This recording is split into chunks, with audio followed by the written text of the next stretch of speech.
Ya, salam tangguh, salam kemanusiaan, Pak Teja. Salam tangguh ya. Ya, kami ikut prihatin dengan banjir yang terjadi di wilayah Denpasar, ada juga ini di wilayah Kabupaten Badung, Pak Teja. Sampai dengan pagi ini, seperti apa kondisinya, Pak? Pagi ini sudah landai. Jadi kemarin sore juga sudah eh, masyarakat sudah kembali ke rumahnya masing-masing, tidak ada pengungsian. Hmm. Walaupun kemarin sore sebenarnya masih ada beberapa titik ada genangan kecil mungkin di bawah lutut gitu. Nah, saat ini karena belum hujan, di Denpasar saat ini belum hujan pagi ini, walaupun nanti sore akan hujan lagi. Seperti itu. Seperti apa peringatan dini dari BPBD, dari BMKG maksud kami, seputar cuaca ini, Pak Teja? Peringatan dini kami sudah menerima sebelumnya dan sudah disampaikan ke masyarakat luas bahwa tahap pertama memang kita memasuki musim hujan sejak Oktober dan puncaknya adalah di Januari dan Februari tahun depan. Hmm. Tetapi di bulan ini, khususnya di tanggal 9 sampai 18 Desember ini, kita juga ada situasi khusus terkait dengan terbentuknya bibit siklon 93S yang berdampak secara tidak langsung terhadap cuaca di Bali, menambah intensitas hujannya. Jadi itu yang sudah kami terima dan sudah disampaikan ke masyarakat. Baik, jadi meskipun sudah surut, ini masyarakat masih tetap harus waspada, Pak Teja? Masih harus waspada, Hmm. perkiraan hari ini wilayah Bali akan kembali terguyur hujan. Mulai dari jam berana itu mungkin mulai jam 11 sudah ada hujan ringan, kemudian mengarah ke timur, ke Kabupaten Tabanan, kemudian nanti Denpasar perkiraannya jam 5 sore sampai besok pagi akan ada hujan. Baik, Pak, kalau melihat lokasi yang terdampak banjir kemarin baik di Denpasar maupun di Badung, ini sebenarnya banjirnya lebih disebabkan karena apa ini, Pak Teja? Ya kombinasi antara derasnya hujan, Hmm. cukup lebat dan sistem drainase kita yang belum cukup untuk menghadapi hujan yang ada seperti itu. Jadi Sebelum-sebelumnya masih pernah ada pernah banjir masalah. juga, Pak, di kawasan ini, Pak? Sebelumnya sudah beberapa kali banjir Hmm. di titik yang sama ya, Ya. di hampir hampir titik yang sama, tetapi eh, semakin lama semakin tinggi dia banjirnya. Ya, dulu-dulunya di titik yang sama itu mungkin di bawah lutut, sekarang seperti yang kemarin sudah di sepinggang gitu. Jadi semakin naik gitu. Mengingat potensi banjir itu masih ada karena curah hujan yang masih tinggi, ada peringatan dari BMKG tadi, maka ada himbauan apa dari BPBD untuk warga di kawasan terdampak ini, Pak? Ya himbauannya tidak lain ya waspada ya. Hmm.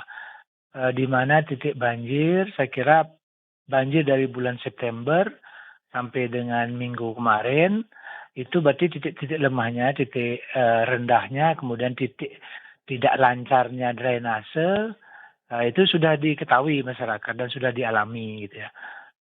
Walaupun di tempat lain tetap ada potensi juga. Jadi oleh karena itu masyarakat yang di daerah-daerah yang rawan tergenang ini ataupun Hmm. di bantar sungai ini harus mesti waspada karena ancamannya masih tetap ada setiap hari. Ehm, Identifikasi titik-titik aman, persiapkan tas siaga ataupun langkah-langkah darurat per keluarga masing-masing. Walaupun dari sisi pemerintah kan sudah siap melakukan pertolongan gitu, tapi kesiapan masyarakat juga sangat penting. Termasuk pengelola dunia usaha seperti pengelola hotel juga sangat penting ya. Hmm. Hotel dan villa juga perlu berpartisipasi menjaga atau melayani tamunya masing-masing. Baik, kalau Denpasar ini sebut saja kondisi di mana ini lokasi yang harus waspada ini, Pak Teja? Kalau di Denpasar, pertama di daerah Desa Pemecutan, Desa Padang Sambian Klod, Hmm. Sanur, dan di sepanjang aliran Tukad Mati, Tukad Badung, dan juga di Tohpati, apa namanya, di hilir Sungai Ayung. Mhm. Baik.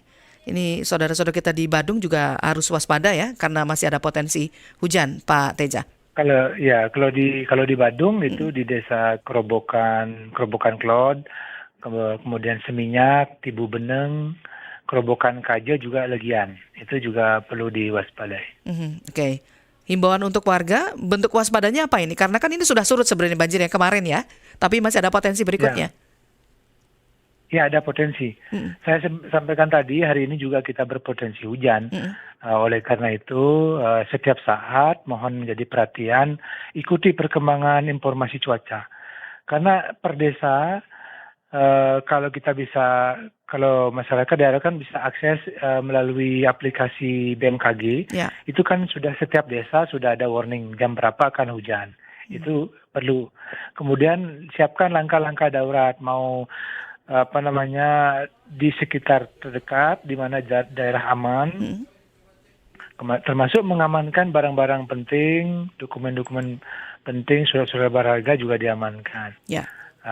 Sambil juga nanti petugas bisa menolong lebih baik.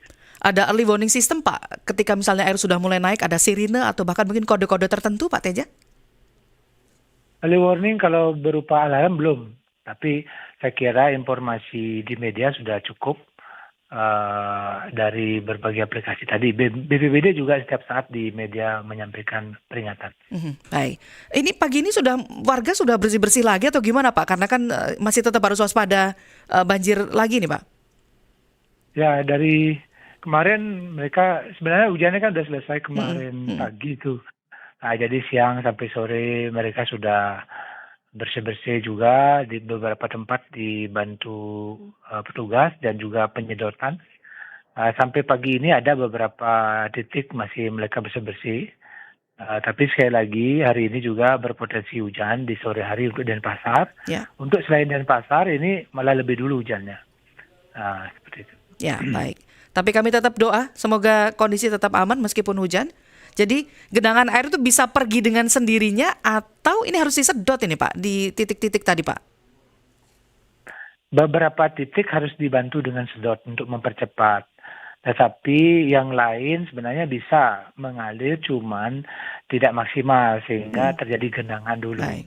Terjadi genangan dulu seperti itu. Ya, saya mau konfirmasi Pak, kabar terbaru kami terima kabarnya ada satu warga negara asing yang meninggal. Apakah kabar tersebut betul Bapak? Ya, satu korban kemarin dievakuasi pagi jam 8 atau jam 9. Sudah dievakuasi ke rumah sakit Prof. Ngurah, diduga WNA, tetapi sampai hari ini kami belum menerima data hasil identifikasi. Oke. Meninggalnya karena banjir atau karena hal yang lain ini Pak? Diduga karena seorang perempuan ini membawa sepeda motor, kemudian terjatuh ke terseret arus banjir, kemudian masuk ke selokan. Ya, kemudian ini karena kejadiannya juga dini hari, jadi masyarakat menemukannya itu di pagi hari. Baik, kami tunggu terus nanti kalau sudah ada update kepastian informasi seputar hal ini Pak Teja. Terima kasih banyak sudah bergabung bersama kami, bersama Pro 3 RRI untuk informasi terkininya. Semoga Denpasar, Badung, dan Bali baik-baik saja meskipun curah hujan tinggi. Pak Teja, sampai jumpa. Sampai jumpa. Ya, demikian tadi perbincangan kami bersama dengan Kepala Pelaksana BPBD Provinsi Bali, I Gede Agung Teja Busana Yatnya, sudah sampaikan update terkini bagaimana kondisi saudara-saudara kita di Denpasar dan Badung. Wawancara Pro 3.